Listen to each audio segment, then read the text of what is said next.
Hello అండి, నేను doctor Phani Valluri, head of the department Shri Manju hospitals physiotherapy department.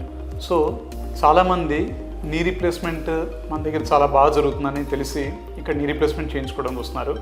కానీ కామన్గా చాలామంది అడిగే ఒక క్వశ్చన్, నీ రీప్లేస్మెంట్ బాగా అవుతుంది, తర్వాత ఫిజియోథెరపీ ఎలా ఉంటుంది, ఫిజియోథెరపీ చాలామంది పెయిన్ఫుల్గా ఉంటుందని కూడా చెప్తారు. సో ఇక్కడ మనం ఎలా చేస్తామంటే నీ రీప్లేస్మెంట్ తర్వాత ఫిజియోథెరపీ అనేది ఆ పేషెంట్ తగ్గట్టుగా వాళ్ళ మజిల్ స్ట్రెంత్ ఏంటో చూసుకుని, కొంతమందికి ప్రీ ఆపరేటివ్గా, కొంతమందికి డ్యూరింగ్ ఆపరేషన్ అయిపోయిన వెంటనే చాలామందికి పెయిన్తో ఉంటారు.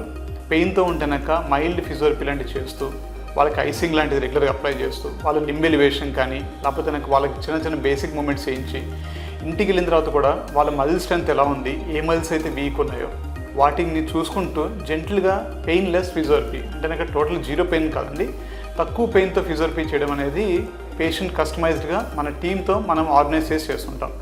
బీయింగ్ హెచ్ఓడిగా మేము రెగ్యులర్గా ఆర్థోపెడిక్ సర్జన్స్తో రెగ్యులర్ టచ్లో ఉండి పేషెంట్ ఇంప్రూవ్మెంట్ ఎలా ఉంది, పెయిన్ కంఫర్ట్ ఎలా ఉంది, వాళ్ళకి డిస్కంఫర్ట్ ఏమైనా ఫీల్ అవుతున్నారా, లేకపోతే రెడ్ ఫ్లాగ్స్ అంటారు. సో వాళ్ళకి ఏమైనా పొరపాటున వూండ్ కొంచెం హీలింగ్ లేట్ ఉందా, అలాంటివి ఎప్పుడు జరగవు. ఒకవేళ పొరపాటున లేట్ అవుతుంటేనాక దానికి కారణాలు ఏంటి అన్న చూసుకుంటూ, వాళ్ళ పరంగా అయినా పేషెంట్ పరంగా అయినా పొరపాటు మిస్టేక్స్ ఉన్నా కానీ వాటికి ముందే అవి వాళ్ళకి గైడ్ చేస్తూ, ఫిజియోథెరపీ పరంగా ఎక్సైల్ ఏమేమి చేయించాలి వాళ్ళకి అన్నది కూడా క్లియర్గా వాళ్ళకి గైడ్ చేయడం జరుగుతుందండి.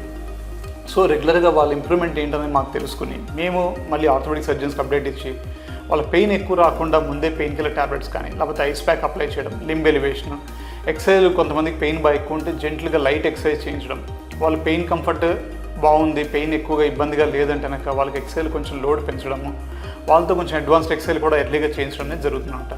So coming back to main point, చాలామంది నీ రీప్లేస్మెంట్ తర్వాత ఫిజియోథెరపీ అనే దానికి భయపడక్కర్లే అండి.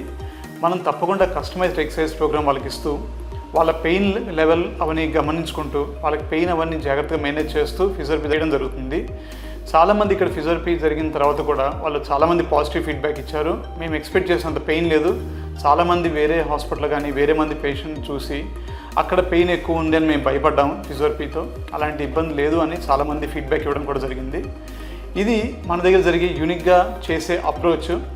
కస్టమైజ్డ్గా ఎక్సర్సైజ్ ప్రోగ్రామ్ అనేది తప్పకుండా డిజైన్ చేయబడుతుంది. ఉట్టిగా చెప్పడమే కాదండి, ప్రతి పేషెంట్కి వాళ్ళకి ఏమైతే ఎక్సర్సైజ్, వాళ్ళకి ఏవైతే మజిల్ వీక్నెస్ ఉందో దాని తగ్గట్టు మేము ఎక్సర్సైజ్ వాళ్ళకి గైడ్ చేయడం జరుగుతుంది.